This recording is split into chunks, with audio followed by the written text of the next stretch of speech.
Have you ever wondered why the patient's eyes turn yellow? Is jaundice itself a disease, or is it just a sign that something deeper is going wrong inside the body? Here's something interesting. Three patients can all have yellow eyes, but one has excessive destruction of RBCs, another has liver damage, and third one has the blocked bile duct. Same symptom, three completely different diseases. And unless you understand bilirubin metabolism, you will end up memorizing jaundice instead of understanding it. By the end of this lecture, you will never confuse hemolytic, hepatic, and obstructive jaundice again. And let's begin. Before we study jaundice, why should an MBBS student care? Because this topic appears repeatedly in university exams. It is one of the favorite long answer questions, and it is also one of the most common clinical conditions you will encounter during medicine postings. Whenever a patient comes with yellow eyes, the first question is not, does he have jaundice? The real question is, what type of jaundice does he have? Today's lecture, we will help you answer exactly that. Jaundice is symptom, not a disease. Let's first understand what exactly is the jaundice. Jaundice is also called the icterus. It is not a disease, it is a clinical sign. That means it tells us that something abnormal is happening inside the body. The most obvious feature is the yellow discoloration of the sclera and the skin, and sometimes even nail beds also. Notice something? The sclera becomes yellow before the skin. Why? Because of the sclera has very high affinity for the bilirubin. That's why the doctors always examines our eyes first. But why does bilirubin suddenly increase? To answer that, we first need to learn the normal values. Normal total serum bilirubin is approximately 0.2 to 1 mg per dl. Out of this, unconjugated bilirubin is roughly 0.2 to 0.6 mg per dl, and conjugated bilirubin is around 0.2 to 0.4 mg per dl.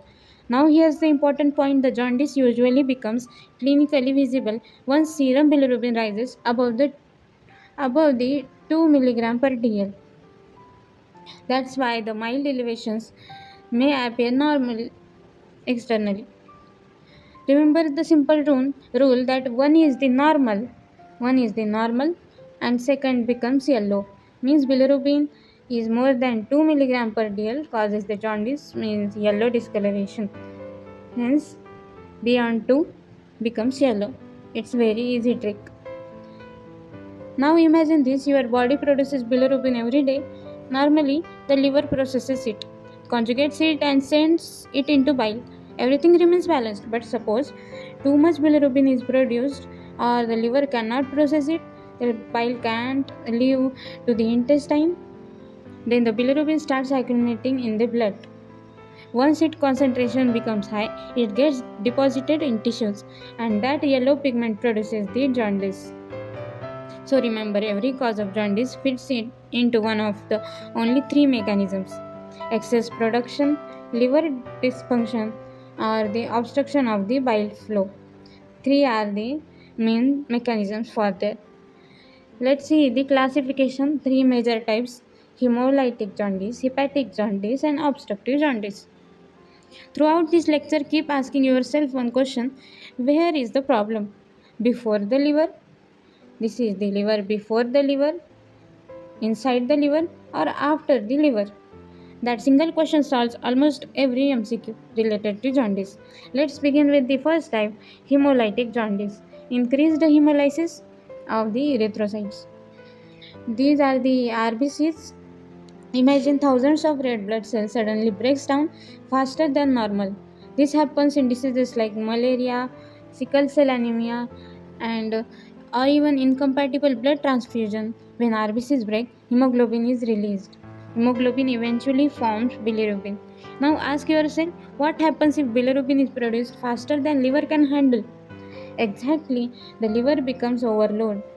Think think of it like a factory. Suppose a factory can process 100 boxes every day, but suddenly arrives 300 boxes. Then what happens? The liver has limited capacity to conjugate bilirubin, so unconjugated bilirubin starts increasing in blood. This is why the hemolytic jaundice causes predominantly unconjugated hyperbilirubinemia. It is related to unconjugated bilirubins. Here, the since the liver is still functioning normally, whatever the bilirubin is conjugate enters the bile, and more bilirubin reaches the intestine. More bilirubin means the more urobilinogen and more stercobilinogen. Now think stercobilin gives brown color to the brown color, and if stercobilin increases, what happens to this stool? So, dark color feces due to high content of stercobilinogen. It becomes darker brown. This is favorite university exam point. In urine findings, urobilinogen also increases, so urinary urobilinogen becomes elevated. Students often confuses this with obstructive jaundice. Remember, hemolytic jaundice is urinary urobilinogen increases. Here we will see the quick recap for hemolytic jaundice. Problem before the liver. Type of bilirubin is unconjugated bilirubin, and urinary urobilinogen increased. Stool dark brown. Whenever you see jaundice with severe anemia, always think about hemolysis, because anemia is caused due to decreased RBCs, decreased the hemoglobin, and indirectly occurs due to the hemolysis. Next, now let's move on step forward. Suppose the liver itself gets damaged. Can it process bilirubin normally? Obviously not. This is hepatic or hepatocellular jaundice. Common causes includes viral hepatitis, liver cirrhosis, toxin poisons, or even cardiac failure affecting the liver. Here is the important concept that the liver performs three jobs with bilirubin. It takes bilirubin from the blood, it conjugates bilirubin, it secretes conjugated bilirubin into bile. If liver cells damaged, all the three steps are affected. So what happens? Unconjugated bilirubin rises because uptake and conjugation are impaired, and conjugation bilirubin also rises because damaged liver cells leak conjugated bilirubin back into the bloodstream. That's why hepatic jaundice shows both conjugated and unconjugated bilirubin increase. This is the mixed pattern, and it is one of the highest deal concepts for exams. Because of the and here hepatic jaundice, why urine is in dark colored urine? Due to Because of the conjugated bilirubin is a water soluble. Once it leaks into the blood, the kidneys filter it into urine, makes it urine dark. Damage the hepatocytes, release intracellular enzymes into bloodstream. Therefore, ALT and AST both are increases into the bloodstream. Yes, alanine transaminase SGPT and aspartate transaminase SGOT released into circulation.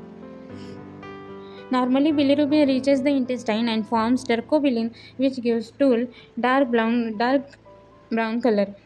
In hepatic jaundice, less bilirubin reaches the intestine, so stercobilin decreases, making stool pale. Patients also commonly complain nausea, anorexia, loss of appetite, and fatigue because of the liver dysfunctions. Here we will see the rapid recap. Is the liver is damaged? Yes. Bilirubin pattern, both conjugated and unconjugated, increases. ALT or AST, both are increases. Urine, dark or pale, dark. Stool, dark or pale, pale. And symptoms, nausea and anorexia. Then we will see the next part, obstructive jaundice. So far, we have understood two important types of jaundice. One occurs before the liver, hemolytic jaundice, and second occurs inside the liver, hepatic jaundice. Now, let's study the third type, and trust me, this is where most students make mistakes in exams. Before the liver is perfectly capable of making bile, but the bile simply cannot reach to the intestine. Let's understand why. Imagine a highway, cars are moving smoothly, and suddenly a huge truck gets stuck in the middle. What happens? Car car behind the blockage start accumulating, and exactly the same being happens here. The liver continues producing bile, and but somewhere the bile duct there is a blockage, and as a result bile cannot reach to the intestine. Instead, it starts backing up into the liver and then leaks into bloodstream. This is condition called the obstructive jaundice. It's also called as posthepatic jaundice. Now the question is, why would the bile duct become blocked? The two most common causes are the gallstones and tumors compressing or blocking the bile duct. Imagine placing a stone inside the water pipe. Water is still produced, but it cannot pass. Exactly the same mechanism happens in the bile. But here's the interesting question is that if bile cannot reach the intestine, where will it go? Let's answer that. Remember, conjugated bilirubin is already formed inside the liver. Now the problem is not a conjugation. The problem is the drainage. Since conjugated bilirubin cannot enter the intestine and it starts accumulating inside the biliary system. Pressure increases.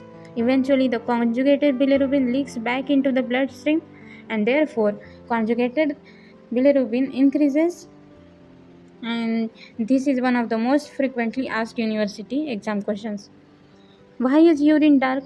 Now, think carefully. Conjugated bilirubin is a water soluble.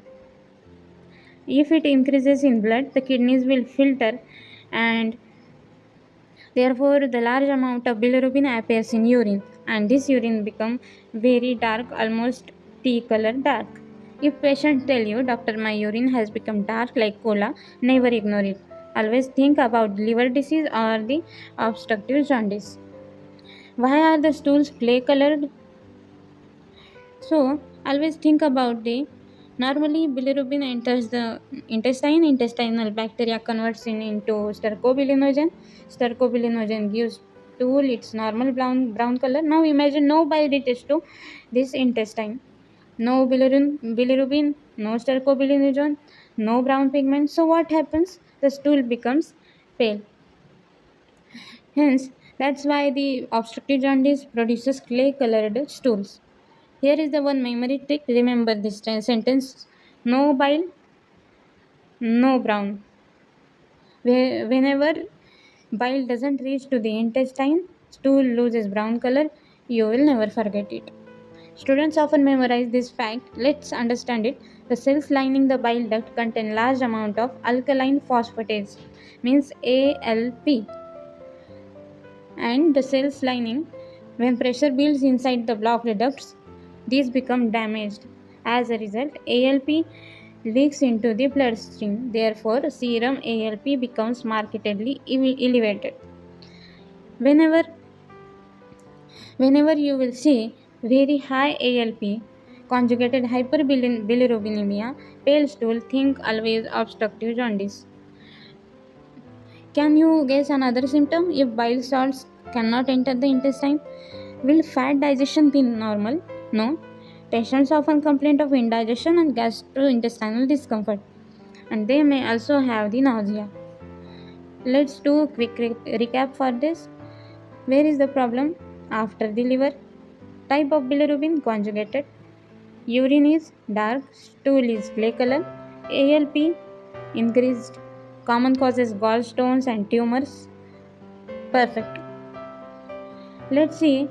There is the one exam tip that the many students confuse ALP, ALT, and ALP.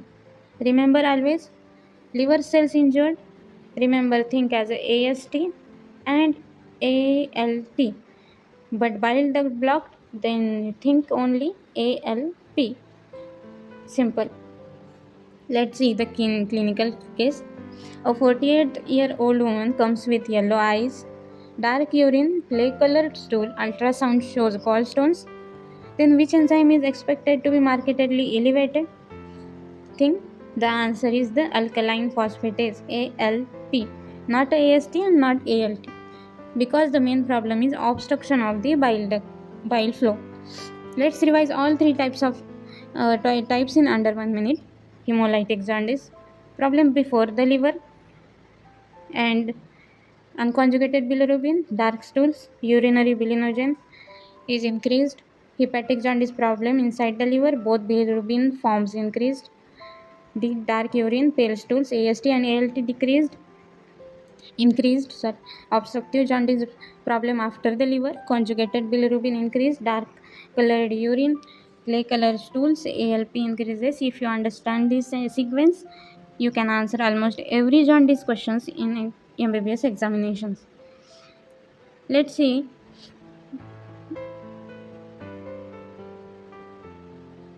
So far, we have studied the three major types of the jaundice, but here's the fascinating question: that can a perfectly healthy newborn baby develop jaundice? The answer is yes. And even more surprising, not every neonatal jaundice is a dangerous. Today we will understand why newborn becomes jaundice, how phototherapy actually works, and the important hereditary disorders that examiners love to ask. Let's begin. Not all jaundice is due to infection, liver diseases, or gallstones. Sometimes the problem lies in our genes. A baby may be born with defective enzymes responsible for bilirubin metabolism. These conditions are called as hepatic hyperbilirubinemias. Today we will discuss the physical neonatal jaundice, Crigler-Najjar syndrome type 1, type 2, and Gilbert syndrome. Have you ever noticed that many newborn babies look slightly yellow after the birth? And should parents panic? Not necessarily, because this is often physiological jaundice, not a disease. What happens? Let's think logically. A baby inside the uterus has large number of fetal red blood cells, HbF. After birth, these fetal RBCs have no longer required, and so they start breaking down rapidly. More RBC destruction means bilirubin production. Now ask yourself, a newborn liver handle such a huge bilirubin load? No, because of the newborn liver is still immature. The enzyme responsible for conjugating bilirubin is UDP glucuronide transferase is present in low amounts during first few days of the life. So two things happen together: increase the bilirubin production and decrease the bilirubin conjugation. His RBC breakdown, then unconjugated bilirubin increases, liver is immature, and low UDP glucuronide transferase, and finally causes the jaundice.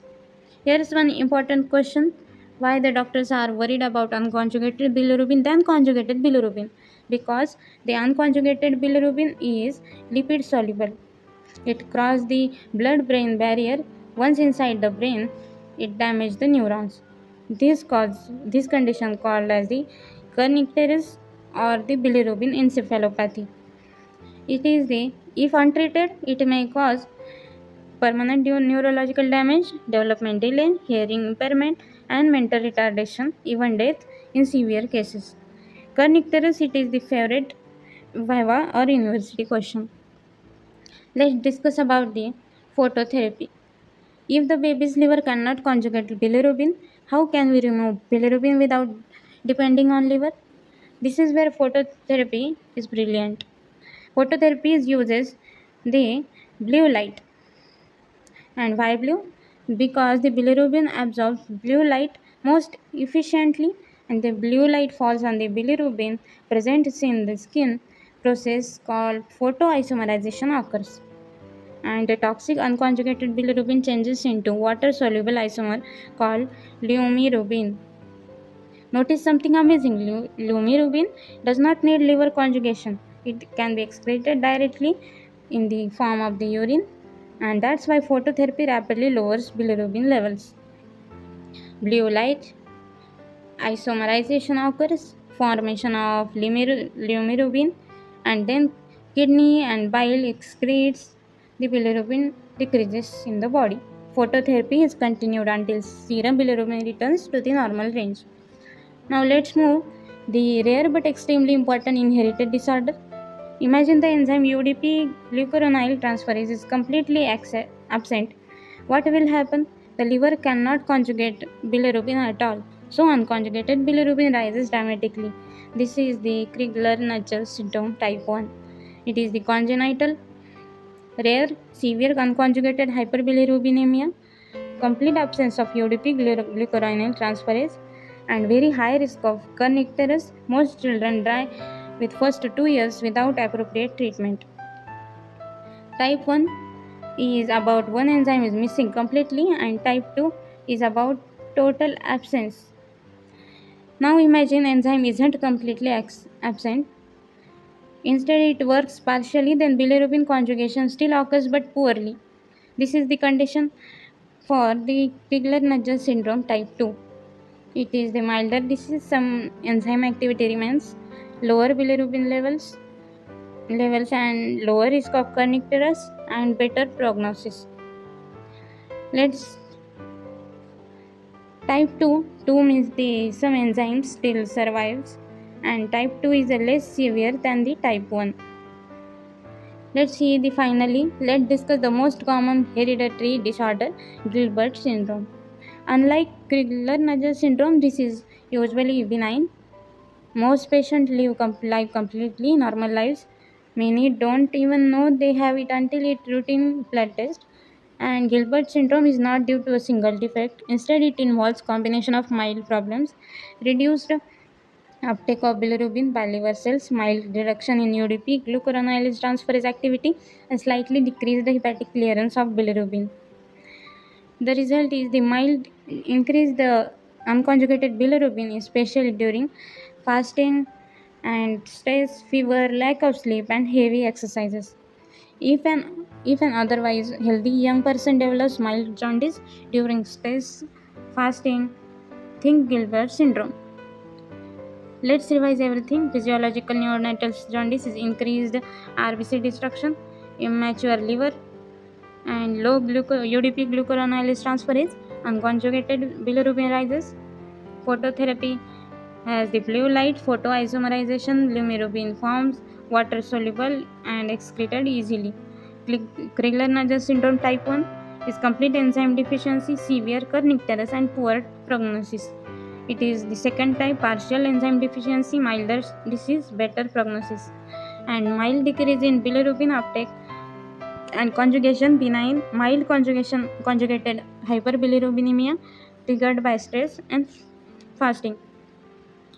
Whenever you see a patient with jaundice, don't just say the patient has jaundice. Ask yourself these 5 questions: conjugated or unconjugated, and is the problem is before, inside, or after the liver? What is color of urine? What is color of stool? And which liver enzyme is elevated, AST or ALP or ALT? Congratulations, you have now completed one of the most important topics of biochemistry and medicine, not by memorizing but by understanding the concepts. If this lecture helped you understand, clearly subscribe, because we are completing the entire MBBS syllabus and conceptual teaching, clinical correlation, memory tricks, and exam focused explanations. In the next lecture, we will continue building concepts that make MBBS easier, not harder. See you there.